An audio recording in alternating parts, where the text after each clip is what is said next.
What's going on, guys? HK Titan here with a brand new video for you guys. But first things first, as always, I hope you guys are having an amazing day.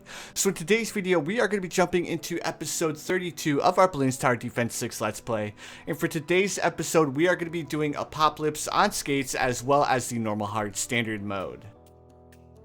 But before we jump too far into the Let's Play itself, I did want to give you guys a little bit of a heads up. I currently do have a little bit of a sore throat, so if you notice that I sound a little bit different, just know that's why. It was a lot worse this morning, but luckily it's cleared up a little bit, so I did want to go ahead and get a video out for you guys. But anyways, guys, enough of that. Let's just go ahead and jump into the actual Let's Play itself. So out of all of the game modes in the medium category itself, Apopalypse is definitely a game mode that can be a little bit of a struggle. The reason why it's a struggle is it's not like the game mode itself is hard or anything like that. It's just there's a lot of RNG involved, so it's kind of hard to predict what balloons are going to come out on what rounds. That being said, this was actually the first map that I had to do a couple of resets on in order to actually beat the map itself. So the hero that I chose to go with is going to be Oben, and the reason why I decided to go with Oben is because one of the balloons that I was actually having a little bit of trouble with were actually the lead balloons. I kept on getting like massive rushes of lead balloons, and unfortunately, no matter if I went with a sniper, if I went with an alchemist, if I went with a glue gunner, there really wasn't anything that I could do to beat them opposed to using the hero Oben. So the next thing that gave me a little bit of a hard time was the Camo Balloons as well, but that's exactly why I chose to go with the Ninja Monkey here, and why I decided to go with the tier 3 version, because now I have the lead balloons covered, and on top of that I also have the Camo Balloons covered as well. Wait, did I say camo? So either way, we have lead balloons and Camo Balloons covered. So the next thing on my list to grab was, I did want to go with the Monkey Ace here, because I think this was like my third or fourth attempt, and I was just getting like sick and tired of trying to do a fun strat. So I'm gonna go ahead and go with the Monkey Ace upgrade to Never Miss with the Rapid Fire and Lots More Darts, and that's just because the Monkey Ace upgrade to Never Miss, especially when you pair it with a Monkey Village and an Alchemist, is absolutely extremely broken. So guys, while we're waiting to go ahead and buy all of these upgrades, I just want to say thank you guys so much for stopping by. I really appreciate it. Also, I have a little bit of news for you guys as well. So what I'm currently doing is I'm reaching out to a bunch of different content creators, both on YouTube and Twitch. And what I'm trying to do is I'm trying to get them all together for one giant live stream event. So with this live stream event, we will be playing a game called Goose Goose Duck, and the reason why I chose to play Goose Goose Duck is because it's an Among Us style game that has proximity chat installed, and it also has mods installed as well. So for the event, I would like to get between 12 to 16 different creators involved.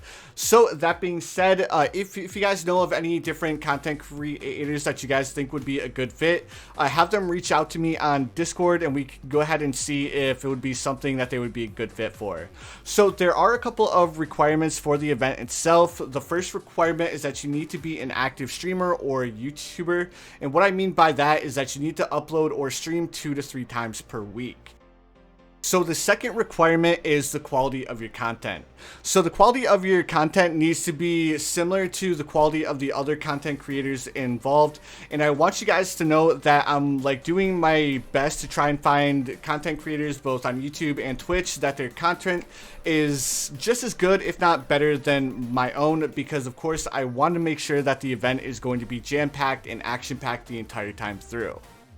So for when the event is going to be scheduled, I'm going to try and schedule it sometime this month.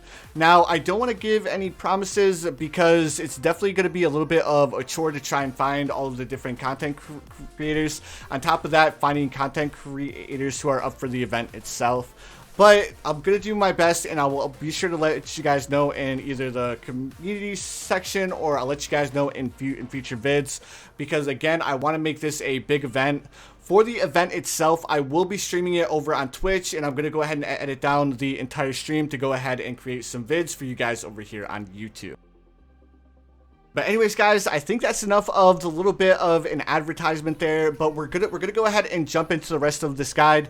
I didn't do anything too especially here. I went for the Oben. Following the Oben, I went for the Ninja Monkey. Then I went for Nevamis. Then I finished things up with the Wall of Fire Wizard Monkey, and that was more than enough popping power in order to deal with the Apopalypse mode. But anyways, guys, now that we went ahead and beat Apopalypse mode, we're gonna go ahead and jump into something a little bit more fun. So at first look, you may think to yourself, oh, he's just playing a normal hard standard game mode on skates. But little did you guys know, I was doing a little bit of a challenge here. So with this challenge, I'm only allowed to use primary towers, and of course I'm allowed to use my hero as well. So it's going to go ahead and make this hard standard mode a little bit more fun to do. So what the challenge is to only use the primary towers to go ahead and beat the entire game mode. Now I think this is something that I want to do for a bunch of future Let's Plays. Is I want to push my skills to the limits. Even though they are easy maps, it still would be a lot of fun to go ahead and mix things up and incorporate some small challenges like this in the future. Especially since they now have the whole teams thing involved. So maybe if I go ahead and beat all of the maps using the teams that are on that map, again, I think it would be a lot of fun. So for the strat itself, the primary towers aren't bad towers at all, especially since we're playing on an easier game mode. So what we're going to be doing is I'm going to be grabbing my Dart Monkey. I'm going to go ahead and upgrade him to Sharpshooter as soon as I get enough money, which I should be able to afford it here in just a second. So as soon as I get the Sharpshooter, the next thing that I'm going to go ahead and do is I'm going to grab another Dart.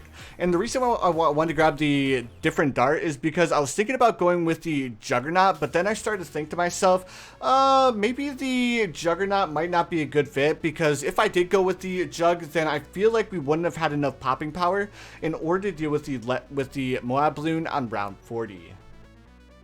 So once I have this second Dart placed down, it's still going through my head, maybe I go with Jug, maybe I don't go with Jug, but then I realized, oh hey, it's round 28, so I quickly grabbed a Glaive Ricochet Boomerang Monkey upgrade to the top path, because that was more than enough popping power in order to deal with the lead balloons. So now that we have our Dart Monkey upgrade to Sharpshooter, we also have a Boomerang Monkey upgrade to the Glaive Ricochet. So the next thing that I need to focus on is we need to have a little bit more popping power for round 40. So what I plan on doing is I'm going to go ahead and grab a Bomb Shooter here in a second. The reason why I want to go with the Bomb Shooter is, of course, the Moab Mauler does do quite a bit of damage up against the Moab Balloon.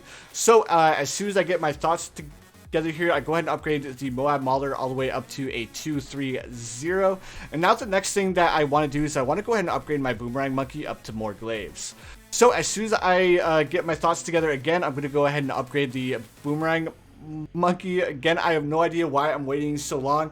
I think what I'm trying to do is I'm trying to save up a little bit of extra cash to see if it would be possible to save up for the Crossbow Master, but unfortunately, as you guys can see, things were getting a little bit hairy there, so I just decided to go ahead and splurge and go for the more Glaive. Now, I went ahead and did quite a bit of a speedy bit here. The reason why I sped things up is because there really wasn't too much that I ended up doing here. The only thing that I was doing was I was saving up to buy the Crossbow Master, which on hard mode, the Crossbow Master is going to cost us 27,000. So we almost have enough money to go ahead and afford our Crossbow Master. We're definitely going to be able to get it before round 63, which is the main round which we needed the Crossbow Master for. It definitely would have been a little bit of a hard call to go ahead and deal with the lead balloons on round 59, but luckily, because we didn't overspend here, we definitely had more than enough money for the Crossbow Master before round 59. So now that we have the Crossbow Master, we're pretty much good to go for the rest of the hard mode. So now it's just more about having a little bit of fun and once again getting a little bit more experience on some of our different towers.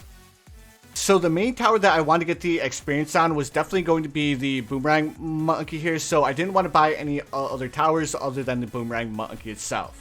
So currently what I'm trying to do is I'm just trying to save up for a second Crossbow Master, which we should be able to afford here in just 1 second.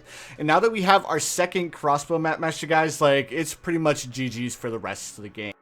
But anyways, guys, I just want to say thank you guys so much for watching. And again, I just want to kind of apologize if my voice sounded a little bit off today.